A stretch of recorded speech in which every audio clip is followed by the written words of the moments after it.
What's good, YouTube? It's your boy Trinidad MMA, back at it again with another video. I know, guys, it's been a long time since I've uploaded a video. I'll say at least 3 months to be exact, 3 or 4 months to be exact.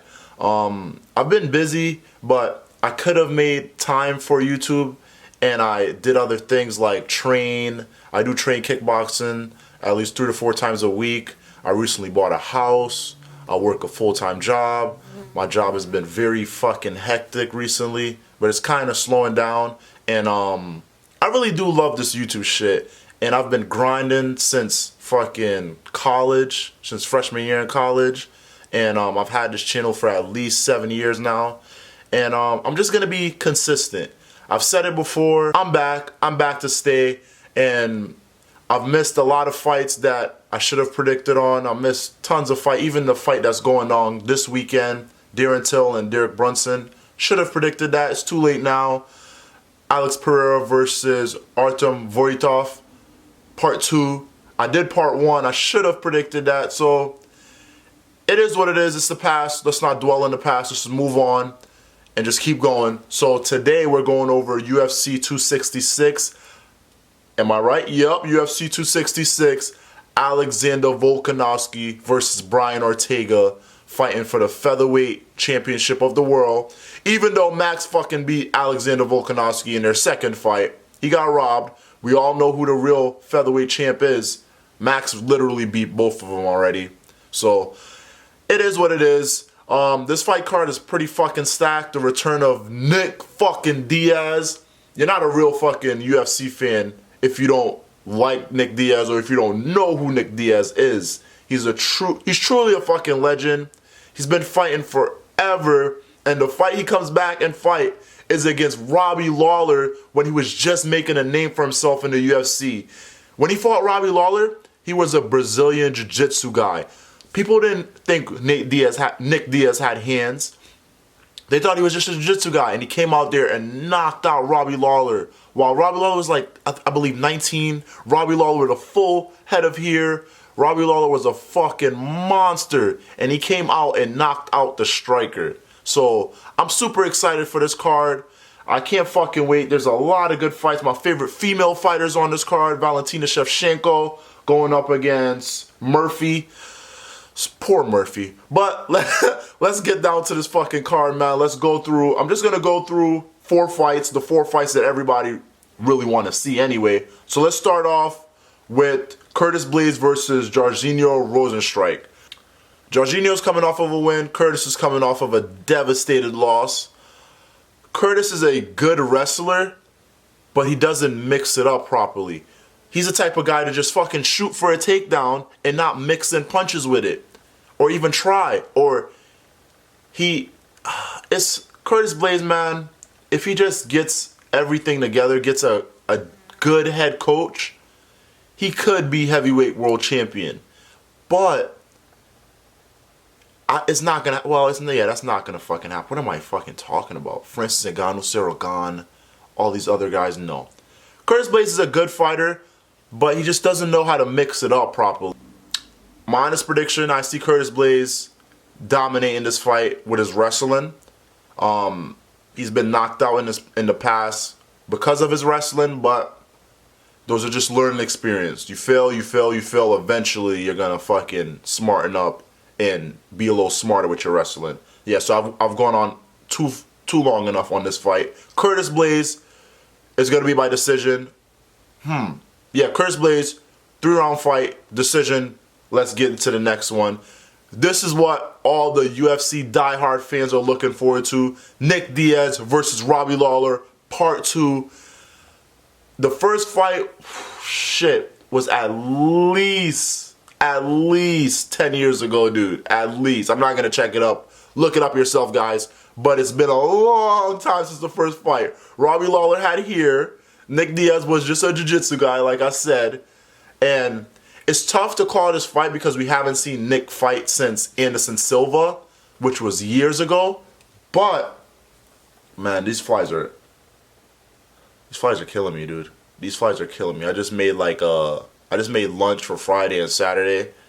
So I made a whole bunch of food. And some fucking how these fighters got in. Hold on, let me fucking kill this shit right here. This fucking window. Got his bitch ass. Got him. When they smell the food. Oh, there goes a second one. Let me kill him. Oh shit! 2 for 2, baby. 2 for 2. I'm not gonna show you nothing sound. And I'm gonna say it again. I am a clean guy. I don't know how these fucking flies got in the house. Alright, so where were we? Nick Diaz versus Robbie Lawler. Part 2. Like I was saying, it's hard to predict this fight because Nick Diaz hasn't fought in years. Robbie Lawler hasn't fought in a while too, but he's definitely the fresher fighter. He's coming off, I believe his last loss was against Colby Covington. Yes, it was Colby Covington. Let me check real quick. Oh, his last loss was Neil Magny, even worse. Wow. So his last loss was Neil Magny. I remember that fight. Neil Magny put the pressure on him, wrestled him, took him down, and just applied constant pressure and didn't wait for Robbie to land that one big shot. This is a tough one, but I'm a ride or die Diaz army, Nick Diaz army. They don't even stare down like they stare down like this. This is the Nick and Nate style. Motherfuckers, Stockton motherfucker, let's go. I'm only picking Nate because I'm a fucking fanboy and Nick is a fucking great fighter, but he is getting old, so we'll see what Nick has to offer. I would say a decision. I don't see Nick knocking Robbie out, but it would be so ironic if he comes to knock him out again in part 2. Man, let's go for it. I see Nick Diaz knockout, 3rd round, finishes Robbie Lawler for the 2nd time, and then goes on to have a big money fight, and then exits. Because Nick Diaz, he has money, he has his own academy, I bet he's managed his money wisely. He only really spends his money on weed and partying and shit, so I'm so excited for that fucking fight. Nick Diaz, let's fucking go, brother. Let's fucking go. And then the co-main event, my favorite female fighter, Valentina Shevchenko. She could beat a lot of fucking men. She could probably beat a lot of flyweight guys. She's a monster. Tiger Muay Thai fucking killer, bro. Like, her striking is so fucking good. It's so fucking good. Her Muay Thai is so vicious, dude. So vicious. I watch a lot of her fights because, you know, a lot of females don't have crazy power. Well, Amanda Nunes has ungodly power, but the females that don't have crazy power, their skills are just so good. They have to rely on perfect skill, perfect technique. So it's very good to watch female fighters because they don't have that explosive power, explosive, you know, fast twitch, everything. Most of them don't. So they rely on perfect skills and perfect technique. Valentina Shevchenko, Thug Rose, even Thug Rose has power, but her skills and technique are so fucking good. Same goes with Valentina. And she's fighting Murphy. She's fighting Murphy. Sorry, Murphy. If you pick Murphy and she wins somehow, she wins, you're gonna make a lot of money. But trust me, my guy, it's not gonna happen. Valentina's gonna send this bitch nope, I'm not gonna call a female a bitch. She's gonna send her into a different planet. It all depends on what Valentina feels fit on how to finish this fight. She has good jiu-jitsu. She's submitted people. She's submitted jiu-jitsu girls. She's choked out some jiu-jitsu girls. She's finished strikers. It just all depends on what she feels like that day. But it's going to be a finish. So Valentina Shevchenko, easy squeezy pick. Let's move on to the main event. Alexander Volkanovski versus Brian T. City Ortega. Alexander the Great, that's his nickname, yeah. But nobody really use him by his nickname. This is going to be a good fight. I watched a couple of the Ultimate Fighter episodes.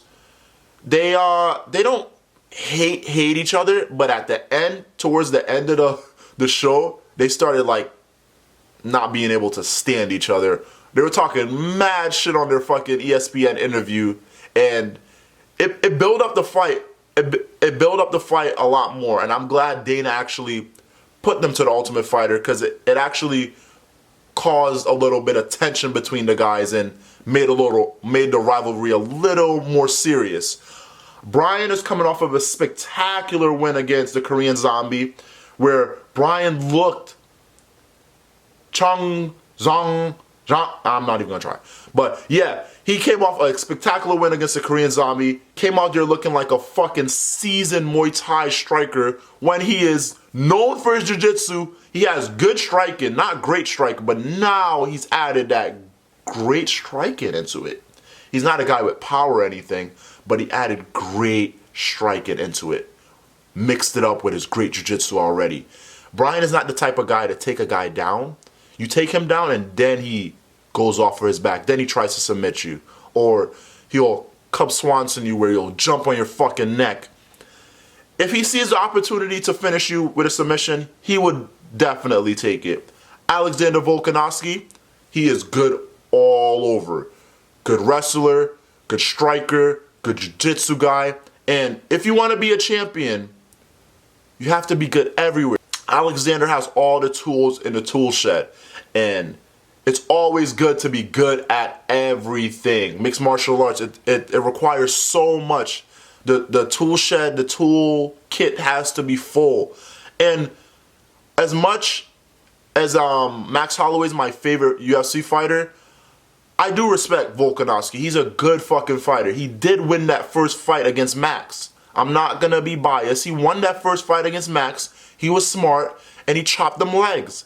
He know Max is a big guy. Max is 5'11". Volkanovski's like 5'5", 5'6" maybe on a good day. So he know what he had to do. He chopped those legs. Max stood with a wide stance with his legs wide open. So he chopped those legs, and what they call it in kickboxing, he landed and he scored points. He scored points and he won that fight. The second fight he lost. But he's a great fighter. He's a fucking great fighter. And I can say that, and I'm a Max Holloway fan.